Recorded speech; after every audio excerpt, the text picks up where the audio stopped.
இன்னைக்கு குட்டி கதை பார்க்கலாமா? ஒரு பெரிய மரத்துக்கு கீழே ஒரு பாம்பு புத்து இருக்கும். ஒரு அம்மா பாம்பு, அப்பா பாம்பு, அப்புறம் குட்டி குட்டியா நிறைய பாம்புங்க இருக்கும். அதுல ஒரு குட்டி பாம்பு ரொம்ப குறும்பு, ரொம்ப கியூரியஸ் கூட. அப்பா பாம்பு தான் இருக்கிறதுலே உலகத்திலேயே ரொம்ப ஸ்ட்ராங்கஸ்ட்னு நினைச்சிட்டு இருக்கும்.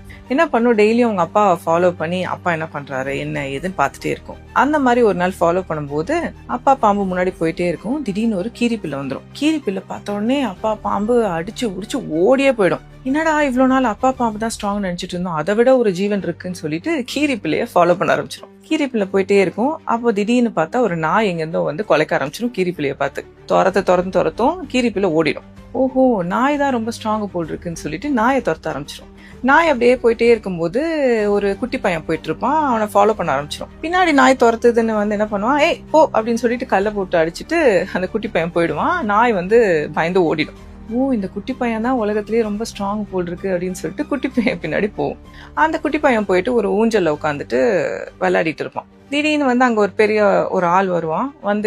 டே எழுந்துடா ஊஞ்சல்ல இருந்துன்னு சொல்லிட்டு தள்ளி விட்டுட்டு அவன் ஊஞ்சல்ல உட்காந்துட்டு அவன் பாட்டு உட்காந்துட்டு புக் படிச்சுட்டு இருப்பான். ஓஹோ, இந்த பெரிய ஆளுதான் குட்டி பையனோட ஸ்ட்ராங், அப்போ உலகத்திலேயே ஸ்ட்ராங் இவன் தான். சரி, இவர்கிட்ட போயிட்டு நான் அவங்க ஃபேன்னு சொல்லலாம்னு சொல்லிட்டு கிட்ட போகும் பாம்பு. பாம்பை பார்த்த உடனே அவன் ஐயோ பாம்பு அப்படின்னு புக்கு எல்லாத்தையும் கீழே போட்டுட்டு அலறி அடிச்சு ஓடியே போயிடுவான். அப்புறம் இந்த பாம்பு யோசிக்கும், என்னடா இது, இவர் தான் ஸ்ட்ராங் நினைச்சா நம்ம தான் உலகத்திலேயே ஸ்ட்ராங் போல் இருக்குன்னு நினைச்சிட்டு ரொம்ப பெருமைப்பட்டுக்குமா.